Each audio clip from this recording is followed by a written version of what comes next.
Right.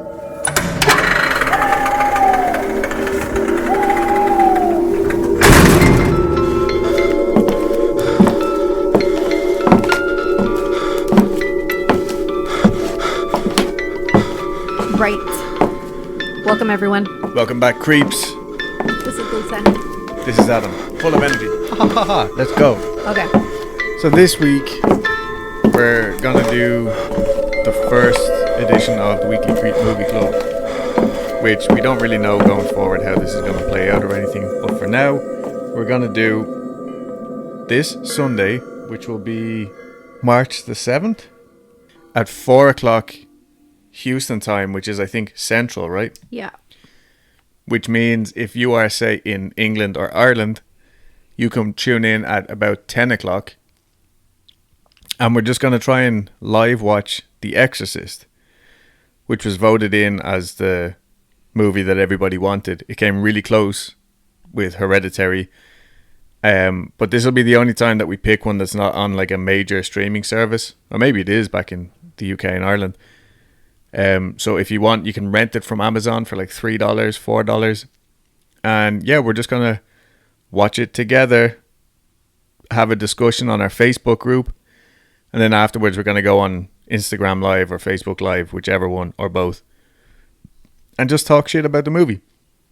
It's not going to be like mad long or anything, probably like 15, 20 minutes. But please feel free to join in with us, whoever or wherever you are. And that is all. Please. Please. Okay. Right. On with the show. Today I'm going to be talking about Karl Denke. And he was born in a small town in Poland. It's called... Wow, that's such a good pronunciation, Dulce. Well done. You want me to do it again? Yeah, say it again. It doesn't even sound like you. That's I know. amazing. I'm so great at it. Right. So he was born there. If you do a little research on it, the town, it used to be called Münsterberg, but now it's Jambica, Poland. Okay. So Karl Denke was born to a family of German farmers who were very respected in their community.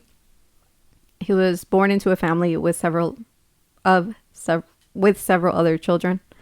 So it was a very large family. Not much is known about Denke. Even the year that he was born is up for debate, because I've seen some sources that say 1860, 1870, 1866. So around that time then. Around that time. Okay. But as I mentioned before, not a lot is known about Denke. But what we do know is that when he was a kid, he didn't say a word until age 7. And at age 12, he started running away from home, but the police would always bring him back home. Okay. I feel like 12 back then is like, you're a man now. Yeah. So I'm surprised that they actually brought him back. Mm-hmm. So when he was in school, he struggled with poor grades. He only finished primary school and didn't go further than that. So when he left primary school, he became a gardener's apprentice and decided, this is what I want to do. Okay. Apprentice gardens. Yeah. His parents died when he was 25, and Denke's older brother inherited their childhood home. He did receive a small sum of money, and he used it to buy a farm on his own. So he, used the land for farming or whatever, but he wasn't successful. So it turns out all that gardening apprenticeship didn't really amount to much. Oh. Okay. But also because this was a very poor town in Poland anyway. Not a lot of resources. Right. So, he tried. When he wasn't successful in farming his land, he decided to sell it. With that money from the sale, he bought himself a 2-story house. Oh, very nice. Yeah. And I have a picture of it, if you want to see it. I do. That's it. That's a fucking large 2-story. He bought that house And he also used the rest of the money to rent out the shop next door to it.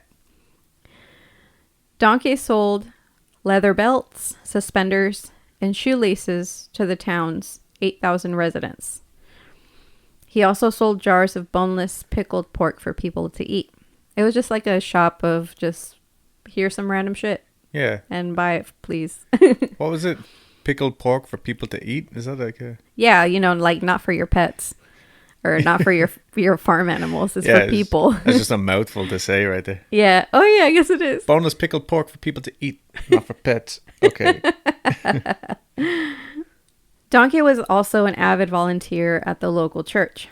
He was a cross bearer for funerals and sermons, and he also played the organ during services as well. I didn't know what a cross bearer was. It's literally a person that carries a cross. Yeah. Yeah. I was like, of course. Sometimes you just have to not think so much about things, you know? Yeah, I guess so. So these funerals that he used to be the crossbearer for put him into contact with migrants and drifters, and he would use their sad situations to lure them into his house.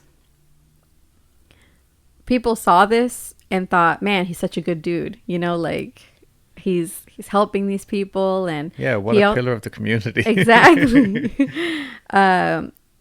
He was also known for taking in homeless drifters, giving them food, a place to stay for a couple of nights, and then just sending them on their way. So no one really batted an eye at this because people, they were like, okay, well, this is just a thing that he does. He just helps people.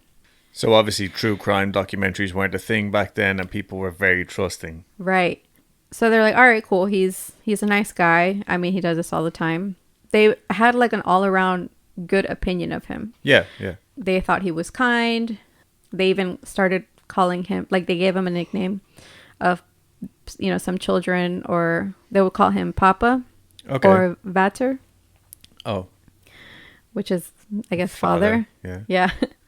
But anyways, while most people in the town usually were just minding their own business at the time because they were suffering from the economic depression that they were living in. Like when a lot of the shit went down in the town, it was after World War One.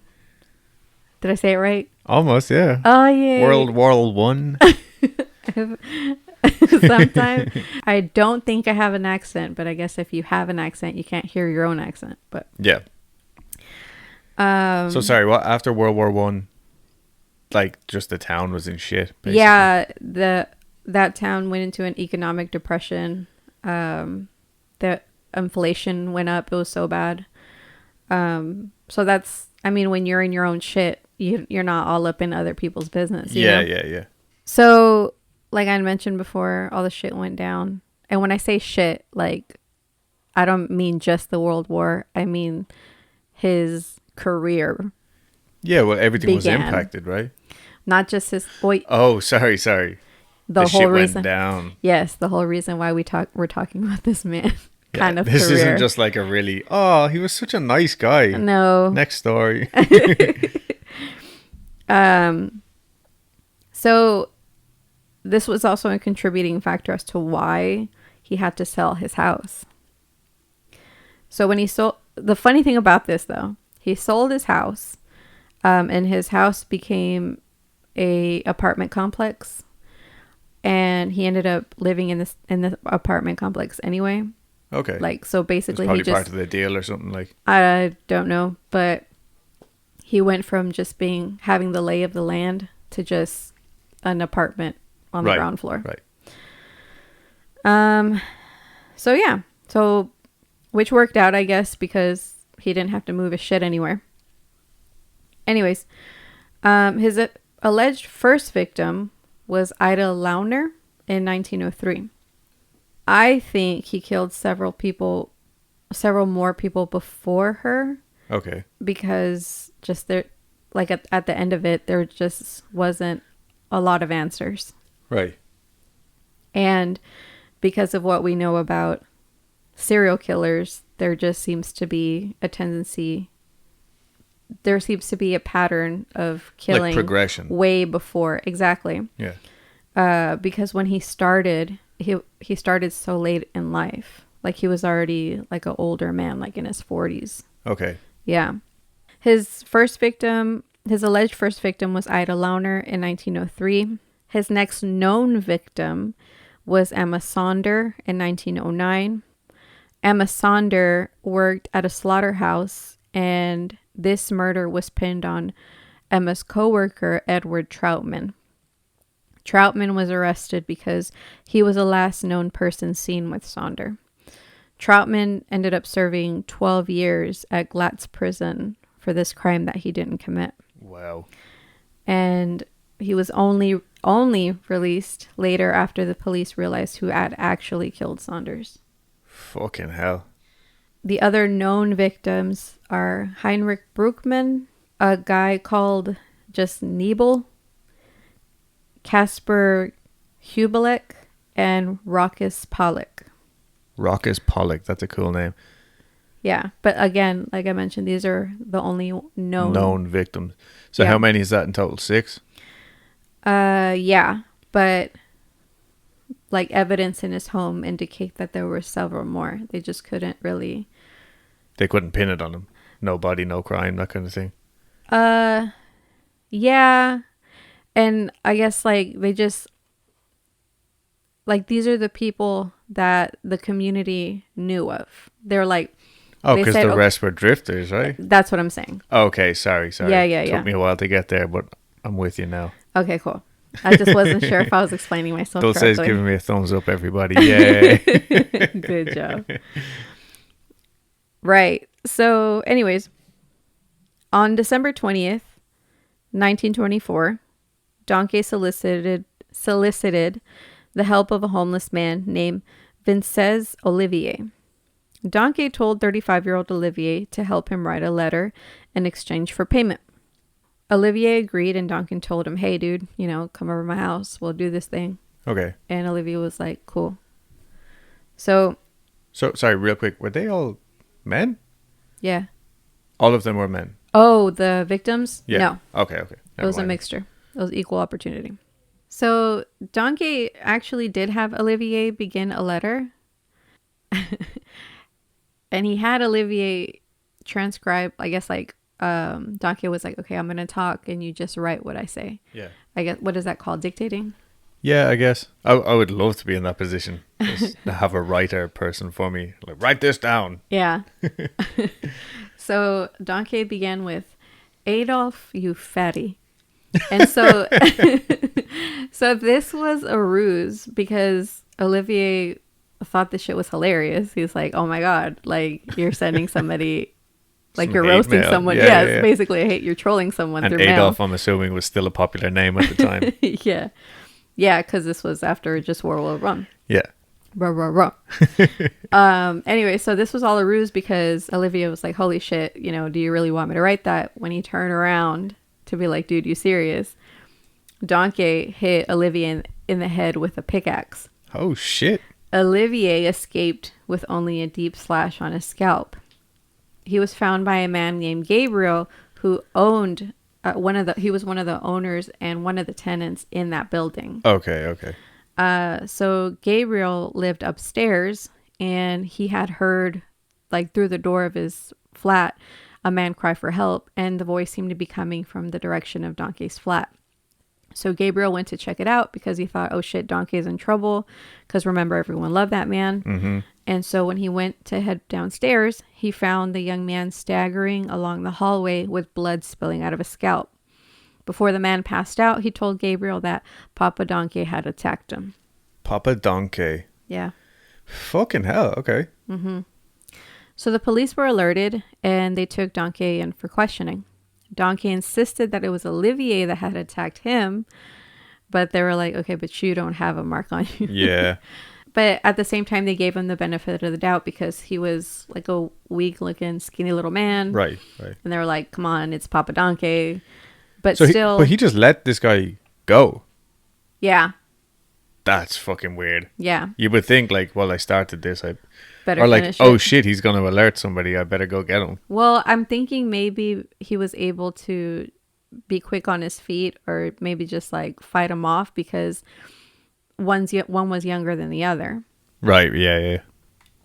Anyways, and I'm guessing he was just better physical condition. So the police was like, all right, we're not sure about this, but hey, let's just hold you. Yeah. So they did. They put him in a holding cell. And at 11:30 that night, he hung himself. But again, because there's not a lot of information, there's a lot of conflicting information. A lot of people say that it was that he hung himself using his suspenders, but other sources say that's a translation error, that it was just like a big ass handkerchief that he had. That he hung himself with. Like one of those clown fucking things that just I keeps think coming out. I think a handkerchief might mean something different to them. Yeah, maybe. But the word is the same. And like suspenders would have been pretty on brand. Yeah. Anyways, the point is he killed himself. The next morning, the police found him and they were stunned because it was like, why did this guy just fucking kill himself? Yeah, it was just a fucking misunderstanding. Yeah. Like, I mean, we only like 50% thought it was you, or, Yeah, like yeah. the other 15% that maybe it wasn't. So anyways, Denke's flat was searched and the police found evidence of murder and cannibalism. What? The different body parts that they found in Denke's home suggest that his murder count was upwards to 43 people or more. Just based on body parts found in his fucking So like hell. the smaller number is 30. So anywhere from 30 to 43 people around That's that ballpark. insane. So among the physical evidence, dun dun dun, was pickled flesh of victims. Oh, like his pickled pork for people. Except now it was pickled people for pork. That was a lot like the ones he was selling in his shop under the guise of being pork. Oh, shit. They found 2 large tubs of flesh that were pickling in brine. The flesh inside still had the human bones and fat in it. Police also found bloodied clothes in Denke's closet that did not look like they belonged to him, as some of these clothes were women's clothing. Denke didn't have a woman in his life.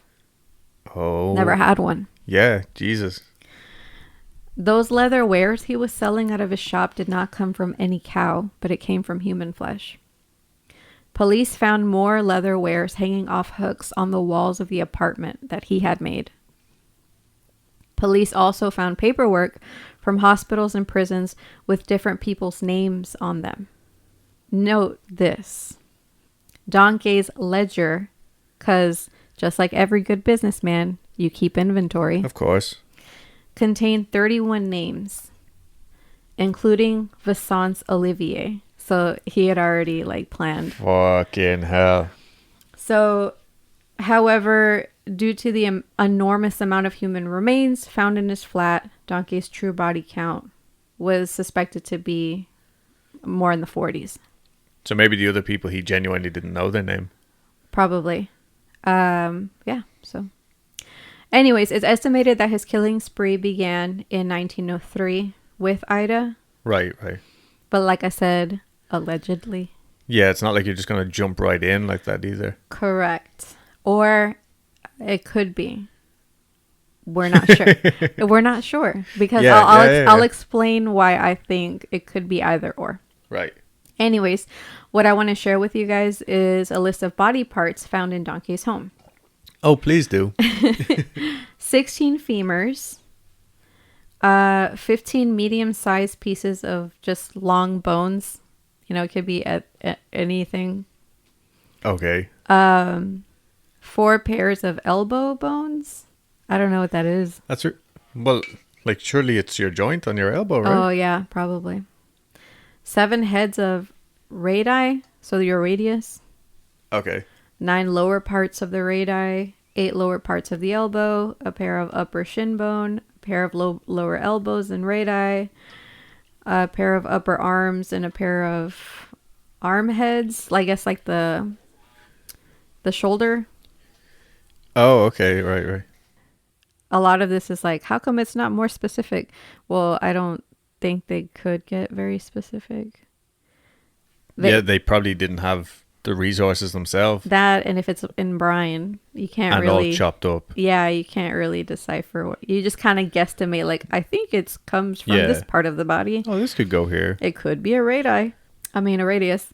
You see, if it was me, especially back then, I had all these remains, I'd be like, oh my god, it's a giant.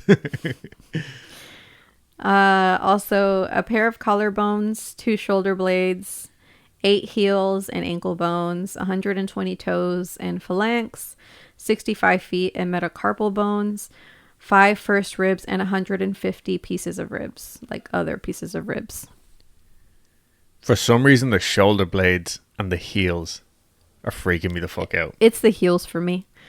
All right, so as I mentioned before, Denke kept a ledger of some of the murders, but a lot of this guy is a mystery, including like his motives, his methods of murder. One thing we do know for sure is that he at least used 1 pickaxe for 1 person. Yeah, Jesus. But I mean, for the most part, all those kind of answers he took with him to the grave. There's only 1 known picture of this guy, and it was taken after he had killed himself. One more thing. He did kill men and women, so like I said before, equal opportunity killer. But here's one of the reasons why I think he may have, like, one of the, I guess, arguments that you could say it was probably true that he started later in life, was that he used them. It seemed like all his victims were used for something. You know, remember the economic climate at the time is people are starving. You know, people didn't have a lot of money. So my theory is that he probably saw these people, like vagrants and drifters and stuff like that, as free raw product that he doesn't have to pay for, but he can yield 100% of profit. You know what I mean? So he was purely a product killer. Exactly. And I mean, if you follow this line of logic, it probably also allowed him to sell these jars of fucking pickled pork at a cheap price, and people were buying it because they had not much else to afford. Oh, this is great. Like, exactly. fucking... You're basically passing on the savings to the residents. Yeah. Yikes. Mm-hmm. Because, you know, residents did buy this and they did eat it. So he was almost like a more hardcore, maybe not more hardcore, but like a different variant of an Ed Gein, like the Polish variety, except he was actually eating the people. Yeah, I think the skin apron. Well, the motive, I guess here we're speculating. The motive is, if what I think is true, then the motive is completely different. Whereas Ed Gein was for company, and you know, he wanted to explore being a woman, and you know what I'm saying? Yeah. Whereas this guy actually very complex kind of reasoning for his killing. Whereas this guy was straight up, this is raw product I don't have to pay for, and I can make a living off of this. And possibly help the community at the same time. That it's so weird, but yeah. Yeah, because he didn't kill anybody of any of his residents. You see what I'm saying? Yeah, yeah. He didn't kill people that he knew because he literally lived and grew up in this community. He didn't kill anybody in the community. He killed homeless people, people that drifted in and out of the city, travelers, because he was just like, I don't know you guys. Yeah. So then who was that last guy then? He was a homeless man. Oh, sorry. Okay. Yeah.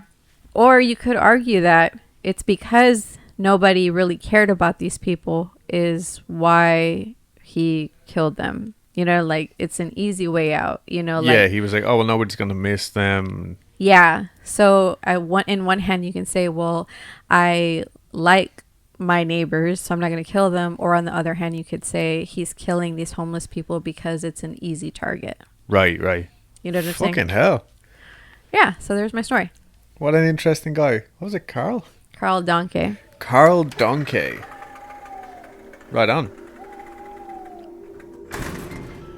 Hey creeps, this is Editing Adam here, and I just realised that it's not pronounced Denke, as fun as that sounds. It's actually Karl Denke. So I did change it at the start of the story, but if you think, you know, we're still talking shit, throughout, it's because we just didn't realize. But now we do, and we're not changing it. We're just going to apologize right here. Yep. Bye-bye. All right, you ready for my story? Go for it. So today, I'm taking you back home to the Emerald Isle, to Wicklow Gaol. Okay. Yeah. So Wicklow Gaol is in Wicklow town. And if you ever go there, it's like this really big fucking foreboding building in the middle of the town, and it looks really fucking cool. So I'm going to get into it. I'm going to tell you a little bit about it. Okay? So it's said to have opened sometime around 1702, and its initial purpose was to hold Catholics who were being locked up basically for being Catholic. Okay. So this could literally mean anything, but for the most part it meant if you were too poor to look after yourself, like you would get in the way basically, and they would fucking lock you up, and you'd be thrown into these like extremely overcrowded little cells.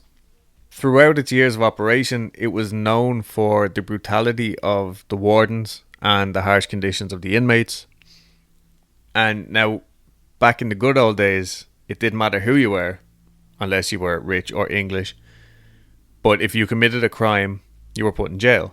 So that was men, women, and children. The laws didn't have a cutoff.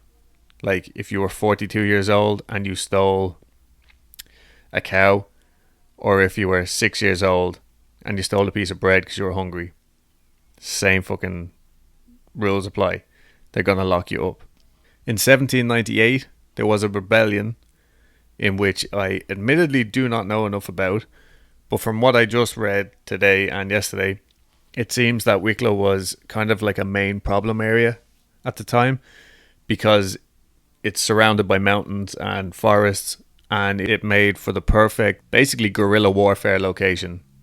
So these gangs of fucking Gorillas or rebels would come in, swoop in, make their attacks, and then disappear back off into the forest or like up into the mountains. And the British just basically couldn't keep up with them.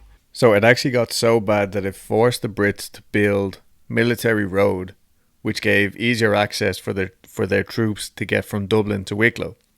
This road is actually still in use today, and is one of the roads that I would have taken you on for a nice drive in the mountains when you came over. All right. Yeah. But with this rebellion came a lot more inmates, and apparently it was a genuine fear at the time that the walls of the place were just going to collapse if they didn't expand the building and look after it soon. So over the next 40-something years, they built the structure that is mostly the building that we all know today. And this would include 77 cells, 6 day rooms, 4 yards, a public kitchen, a chapel, a hospital, and a laundry. Sounds like a big place. And yeah, it is for the most part. Like, what is standing today is the building that was there at this stage, but they have knocked down a pretty big section of it that was like just falling into ruin. Okay. So it's kind of like a glow up, semi glow up. Oh yeah, like this compared to the old thing, yeah. So their main method of control at the time was separation and silence. Okay, and for the first like plenty of years, this actually did work, because what they would do was each individual would have their own cell. Obviously, they weren't allowed to talk to one another, and they were actually shackled down in these cells. But these cells aren't like what you would imagine like in an old western, you know, iron bars separating. They're complete little, they'd almost remind you of like beehives. So complete concrete rooms with just a one little door out, and these doors were heavy wooden doors that just had a little window in it for the guards to like check in on the inmates. So once you were in there alone, there's no fucking way you could communicate with the next person over. Okay. And even if you did start roaring and shouting, the guards would be pretty quick to put you in your place. But this method was put to the test a good few times, and by 1845, the Great Famine was in full swing, which caused the level of crime to increase drastically. So by 1848, there were a total of 780 men, women, and children right, in this 77 cell building. Wow. Yeah. I was just like, nope, Doing no your words. math there, yeah. No words. So, obviously, like, the Great Famine nowadays is, like, the source of a lot of jokes. Right. But at the time, it really was a super serious fucking situation. Yeah. And so, obviously, for those of you who don't know, it was a potato famine. Ireland used to depend on one particular type of potato, and for a couple of seasons, they didn't grow, and it completely fucked up everything. Yeah. Except for the British, who still had power at the time. Like, obviously, their men were well looked after. But Ireland's population at the time, and I'm talking about the country of Ireland, not the Republic. The Republic hadn't even been founded then anyway. But it fell from almost 8.4 million, which was literally the highest the population in Ireland has ever been, right? And it said that it was likely closer to 9 million people, but it was 8.4 registered in the census. So it fell from 8.4 million in 1844 to 6.6 million by 1851. That's crazy. Yeah, so about 1 million people died due to starvation or other reasons caused by the famine. And they reckon around 2 million more eventually emigrated and just left the country behind. So the country today, I think, only has 6.4 million. Like, literally, the population never recovered from this. That's crazy. Yeah. And it actually got so low, I want to say in the 1940s, that there was actually only like 2.8 million people. So... Why in the 80s? Because of the... No, in the 1940s. Like, in the 40s, sorry. Yeah, basically... Or maybe it could have been the 60s, but as... basically, the population just never took off again. Okay. Until only recently, the last like 20, 30 years.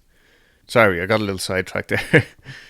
But people were committing petty crimes just so as they could get put in jail, because when you were in jail, you were guaranteed your meals. Yeah. But by 1849, even the jail ran out of food. Oof. Yeah, so they were literally being fed, it just said meal and bread. So I think that means like ground up bits of animal. Like stuff that wouldn't necessarily be edible on its own. But if you can grind it up into a nice paste, you can cook it. I was thinking like an oatmeal or something like that. That's what I thought too, but I researched it and... It's ground up animal. Maybe I'm wrong, but that's what I found out today. So it doesn't sound great. Now, while in prison, the inmates were given jobs. The goal was for the jail to be completely self-sufficient, so this meant all chores would be carried out by inmates, such as cooking, sewing, making and repairing uniforms and shoes, pumping water, painting the walls, etc. But one job was done purely for profit, both for the jail and the prisoner, and it was called picking oakum. Now, prisoners were given quantities of old rope, which they had to untwist into many corkscrew strands. This is taken directly from the website, this quote. Then they had to take these individual strands and unroll them, usually by rolling them on their hands, or usually by rolling them on their knee with their hands until the mesh became loose. Now, depending on the age, sex, and punishment you were given, a basket with a certain amount of rope was given to you, and you had to get this much done during the day. What this old fibre was then used, it was mixed in with tar, and they would use it to waterproof the base of boats. Okay, so it was a way for the inmates to make a living for themselves for when they got out. It was also their way of like kind of educating them, giving them skills. But it was... A profit. Yeah, it was a profit for the prison free too. labor, yeah. Yeah, and they did also have like a fish net repair thing, as in actual fishing nets, not like a stocking repair. Oh, yeah. But then they got paranoid that the prisoners were going to use the fishing nets to escape, so they canned that. So far, it's not sounding too bad, right? No, it sounds awful still. Well, I know, but as far as prisons go back then. All right. Where are you going with this? So punishment usually consisted of being whipped or flogged. Floggings would be given out by prison staff for misconduct, or could actually be a part of a prisoner's sentence. and was generally given to the juvenile offenders. Now, this goes back to the prison's self-sufficiency thing. These floggings were actually carried out by fellow inmates. So if somebody, wasn't particularly fond of someone, or was extra fond of someone, these floggings could be, I guess, like as gentle as a whipping can be, you know what I mean? Yeah. Or as hard as the other prisoner would like it to be. There was also the tread wheel. Okay? All right. This was invented in 1818 by William Cubitt, who decided that prisoners needed some form of activity to help reform them. But they have actually been using this technology since like way back in Greek and Roman times. I think Cubitt's version was invented purely for prison use. Known as the everlasting staircase, it was basically just a wooden stairmaster that prisoners were forced to walk on for hours at a time. That sounds awful. Yeah, up to 10 hours at a time, they say. Now, in my head, I'm thinking these guys must have had calves like dinner plates. Right? Just strutting their stuff around the prison yard. Like, it doesn't sound too bad as far as like punishments go. But the fact was that up to 40 prisoners could be on this tread wheel. And once you were moving it, I'm pretty sure it was almost impossible to stop it. Right? So if you lost your footing, you're likely to end up being mangled by this thing. Or if you were a child who was struggling to keep up with like fully grown fucking adults, a lot of them just got trampled on. And the adults couldn't stop. Like I think you just had to jump off it or whatever. But apparently this happened more often than not. That's awful. Specifically with the children, yeah. Yeah. And the tread wheel is still there to this day. It's on display in the yard. Another form of punishment was the shot drill. A prisoner stood in front of a heavy steel ball on the ground, and when the turnkey, or prison guard, told them to, they would bend over without bending their legs and lift the ball to chest height, where they would hold it for a few seconds before replacing it or placing it just beside him, where another inmate would be waiting. That sounds terrible. Yeah, but as I was reading this, I was like, okay, like what kind of a punishment is that? Well, I mean, when you're starving, I'm guessing it's pretty bad. Exactly. My next point is, this is a form of punishment which in itself doesn't sound too terrible, but when you think about doing this for hours on end, and the main rule was that if you made any sound at all, right, like you couldn't grunt or groan, do anything, or else they would actually take your daily rations away from you, and then you would be forced to repeat it again the next day, starving even more. The worst form of punishment, however, was simply called transportation. Some prisoners were sent to the most horrible corners of the British Empire where only a criminal could survive. Places like America or Australia. Ooh. Wild kangaroos and crazy dinner plate spiders. Yeah. They were also sent to Tasmania and the Caribbean. Honestly, for today, this punishment sounds fucking great. But back then, it meant they would never see their loved ones ever again. And the odds of them even surviving the journey were slim to none. I think the name of the ship that they would take was called the Hercules. Mm-hmm.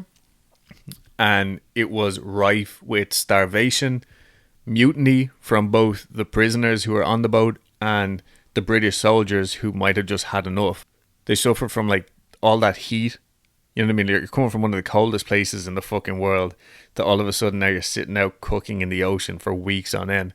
Disease on the boat, and again, just weeks on this fucking boat, and exhaustion. Yeah. Most people were already malnourished getting on the fucking ship, and the only way to gain like some sort of protection was by providing services to the men in charge. Gross. So generally the safest on board were the women who were willing to do stuff. Yeah, do stuff. The youngest person ever transported was only 11 years old, Mary Wade, who was arrested for stealing clothes and selling them to a pawn shop.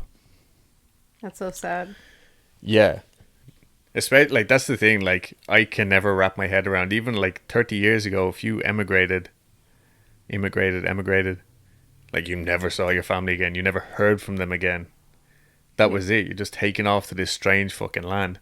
So, not all was bad at this hospital, right? Like, as far as prisons in the 17 and 1800s go, around the 1840s and 50s, during, like, some big British reform of their prison systems, doctors started to make weekly visits to the jail, and in cases of emergency, like I think the doctors weren't allowed to refuse an emergency thing, something like that. So they would treat prisoners quite well. They kept like really well documented diaries of, I mean, I guess it was kind of experimental as well, you know, back then. Yeah. But they were being treated for like regular diseases, and the local prostitutes actually started to commit like petty crimes just as they could go in and get treatment for what the website called social diseases. That's so sad. It is, but at the same time, it was like a form of free healthcare. Yeah. So there, and like a lot of the punishments might have only been a week or 2 weeks. Okay. So in their mind, it's like, okay, we'll go in here, probably hang out with a load of people that we know. Yeah. Get fed, get our penicillin or whatever. Yeah. And then we'll be back out in no time. Before this started, however, shit was awful. The usual stuff, like nobody wanting to bathe back then because they actually thought that having a bath would make you sick. Right, apparently this was a belief back then. Like if you washed, you would get a cold.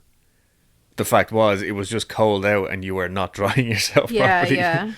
And they were actually so cramped in the place that any diseases would just spread like wildfire. Of course. I'm assuming that like the ship, right? 'Cause yeah, exactly. everybody was cramped up. Yeah.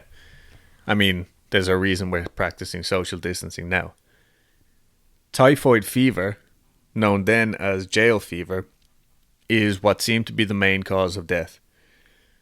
So if you were sharing a cell with someone who did die for any reason at all, but particularly if they were known to have died from jail fever, the prison guard would just leave the body in there and just let it rot in the cell.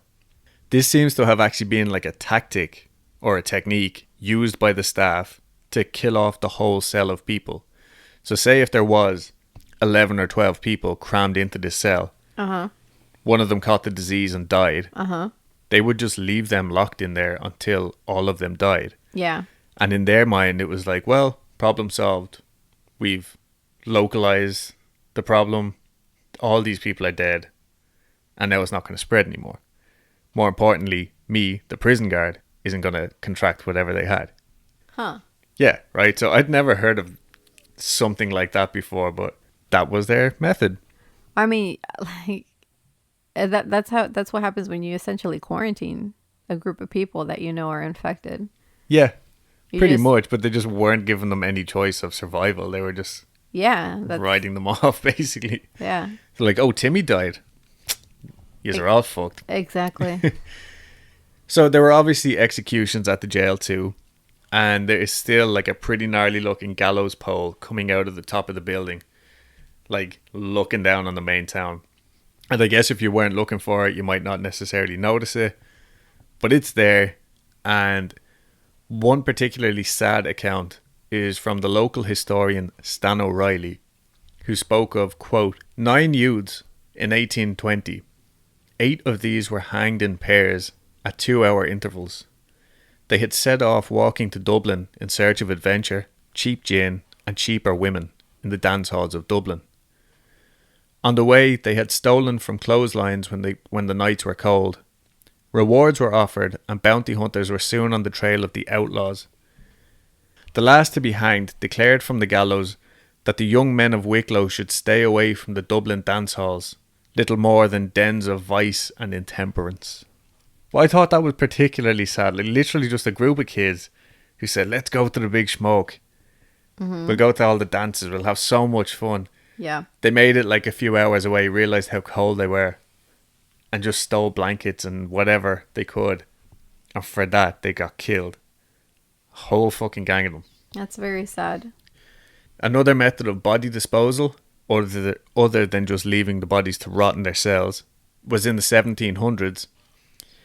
A half-tame hawk that was released in order to feast on the bodies of Wicklow Gaol's dead inmates. When the inmates were hanged, their bodies were removed while the heads were left to be snacked on by the hawk. Eventually, the bird itself was killed and eaten by one of the inmates. Like, how fucked up is that, right? And did they just like replace the bird once it got eaten by an inmate? I think they thought this is pretty fucked up. You know, like maybe the bird was like a pet of one of the governors or something. Okay, it wasn't like we need to have like one birds on on shift staff constantly. Like, no, I don't think all so. the time. He wasn't on the payroll or anything. Well, I mean, he didn't have to get paid. Like he got paid in human flesh, I That's guess. what I'm saying, yeah. He got fed. But no, there's no talk of them replacing it. He seems to be like a one-hit wonder. I see. Okay. Other bodies were thrown into the sea. Wicklow is right on the coast. And when the numbers of corpses floating about in the bay reached critical levels, local fishermen began to refuse to go out and fish because they were literally hitting bodies with their boats. Now, while by the 1900s, burials seemed to have become the norm for even prisoners, with unmarked graves being discovered in the parking lot now of the jail as recently as the 1990s. The prison was closed in 1900 and remained empty until 1918, when it was reopened specifically to hold political prisoners and supporters of Sinn Féin. So a brief description of Sinn Féin from one of our friends, Karl, who was on the Hellfire Club episode, is: in Easter 1916, there was a rebellion in Ireland against English rule. It lasted a week but ultimately failed as there was only a few thousand armed volunteers. The British Army arrested everyone and shot the main leaders in execution style. The rising didn't have popular support, but it did now. A movement arose in support of the arrested volunteers who were eventually released. They then all joined Sinn Féin, who won the election in 1918 and by 1919 established an Irish Parliament and separate courts. The War of Independence started around this time and the IRA was formed. That's the Irish Republican Army. They targeted British soldiers and some ended up in Irish jails, went on hunger strike, and there was a popular movement in support. This involved strike action across the country and the British military couldn't function in Ireland anymore. Ultimately, this led to the Anglo-Irish Treaty and the Irish Free State, which unfortunately led to a civil war. So there's your little bit of history on who Sinn Féin were.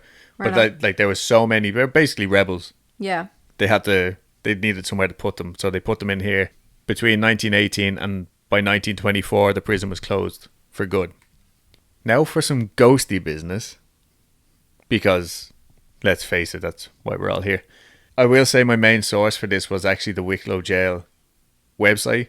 Yeah. They have they got a grant in 2014, which I also learned from the website. Right on. But yeah, so they have a really good website, and I actually think they have a virtual tour now with all that's going on. Oh, that's nice. Yeah.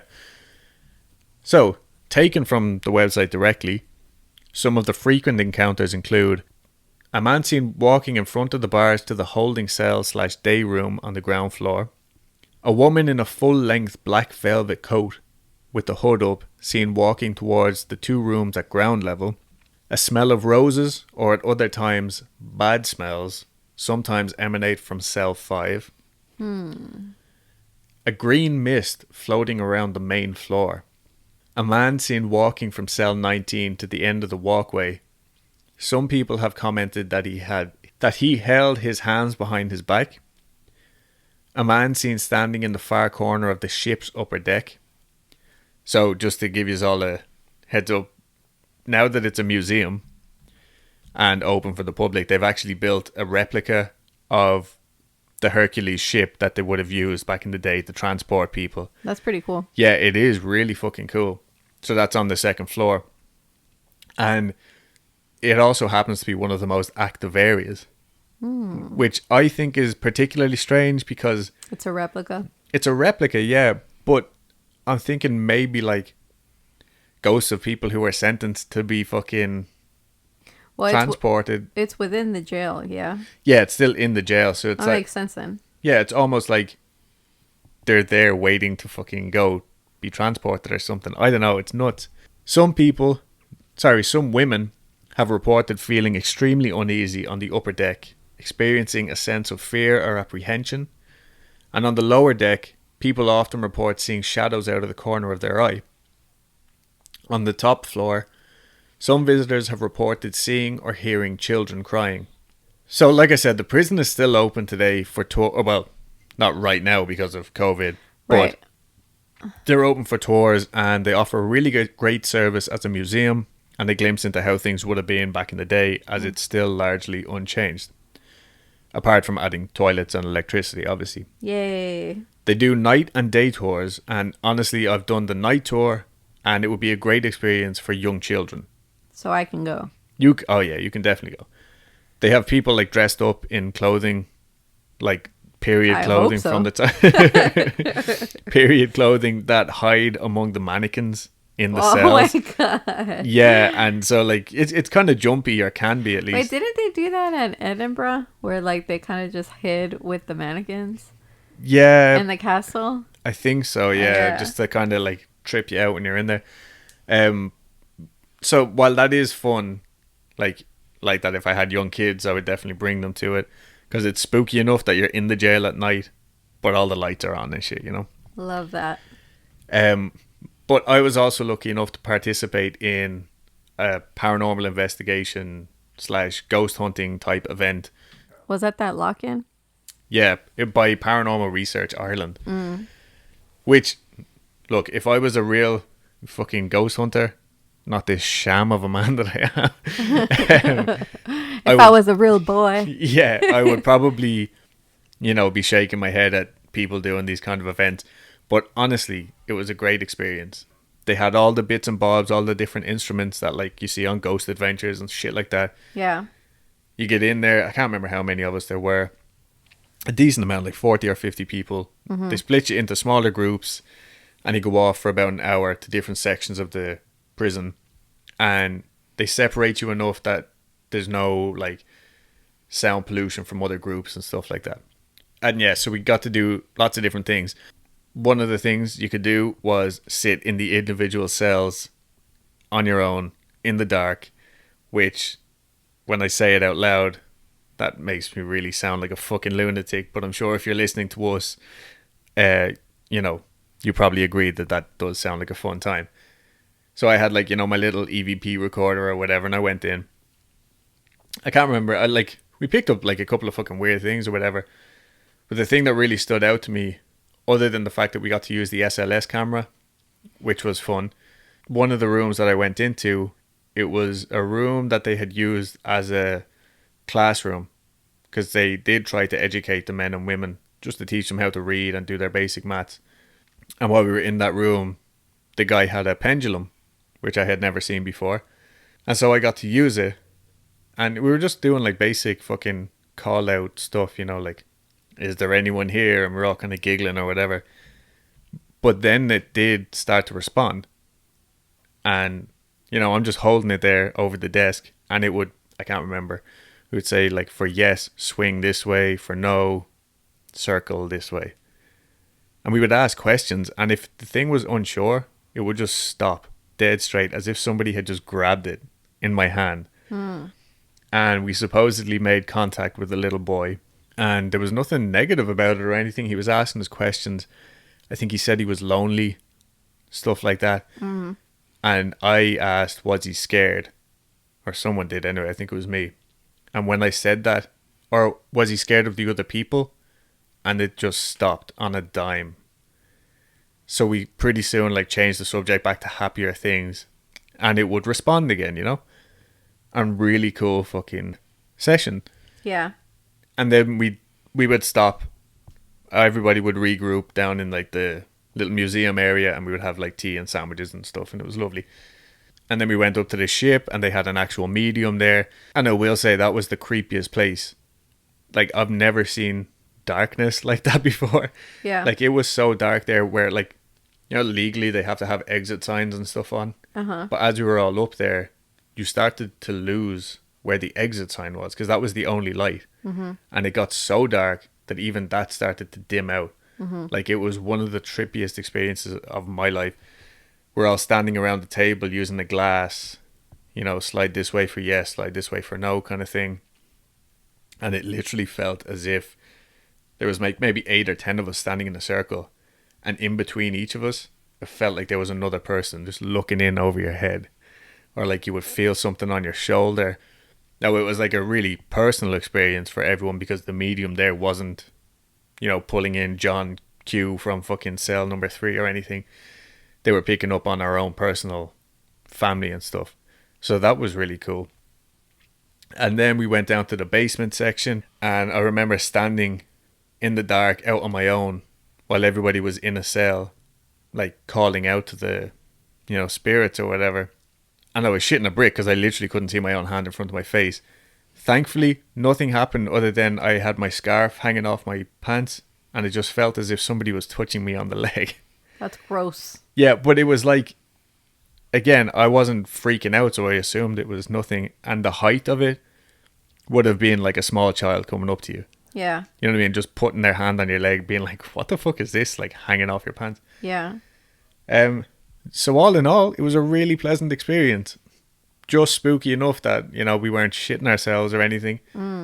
Except for the fact that when we walked into one cell, they forgot to turn off the automated speaker. Because when you go into different cells, they have different like characters in the mannequins. Yeah. So when you open it up, it starts being really loud. And it's like, I've been here for 35 years. And scared the shit out of us. Oh, the whole I jail was understand now. pitch black. I think it was me and Karl who helped me explain Shin Fein. Yeah.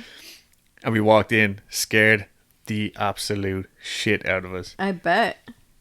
Anyway, all I'm saying is if you do visit Ireland, or even better, if you live in Wicklow or Dublin or anywhere close, I would definitely pay it a visit. If you can get to do one of those paranormal evenings, absolutely do. It's such a nice way to spend the night. And yeah, that's the Wicklow jail. Right on. Sounds good. Yeah. Also, any of our Irish listeners, if you have had experiences there, let us know. I've reached out to the staff, but because it's COVID, nobody's actually working. Right. Yeah. Lockdown. Exactly. So it could be a while before it comes back. Yeah. Anything comes back. But yeah, there you go, gang. A nice on. brief episode, I think, today. Yeah. Probably a nice break from our... Long ones. Yeah. Also, I am going to try and keep it Irish themed. So if you guys have any suggestions or requests, let us know. For the month of March. For the month of March, little potato, haha. What Yeah. I never heard leprechaun pronounced the way you pronounced it earlier. What the hell did you call it? A leprechaun. Oh, Jesus Christ. That was why we used to say we'd be making fun of American tourists and be like, oh, wow, you guys have leprechauns over there? Like, yeah, we do, yeah. It's us. yeah. My dad's actually a leprechaun. Yeah, we claim the disability from it. It's great. He has really short arms. They're like T-Rex arms. Yeah. Tell you what, though, he's a great singing voice. Oh, anyway. We all may be leprechauns, but we have 12-inch penises. Yes. So, yeah, there you go. I'm not a huge St. Patrick's Day person. I don't think any Irish people are. No, they're not. Until they go abroad, maybe. Yeah. But for the month that's in it, we have our I'd say special so too, yeah. weekly creep fucking St. Patrick's Day logo. Thanks to the wonderful Lindsay. Check our stuff out at Art of Aquarius 27. Word. And yeah, I think that's it. Don't forget about the movie club. If you have any questions, message us. I have nothing else to do but answer your questions. Yeah, please watch it with us because I really don't feel like watching that movie by myself. I mean, Adam's going to be there, but that's not what I mean. Yeah, we want somebody to talk to. We don't like each other that much. You know? No. Anyway. Okay. All right, creeps. That's it for this week. We'll be back next Friday. Yeah. And that's it. Bye. Okay, bye. For the month of March. For the month of March, little potato, haha.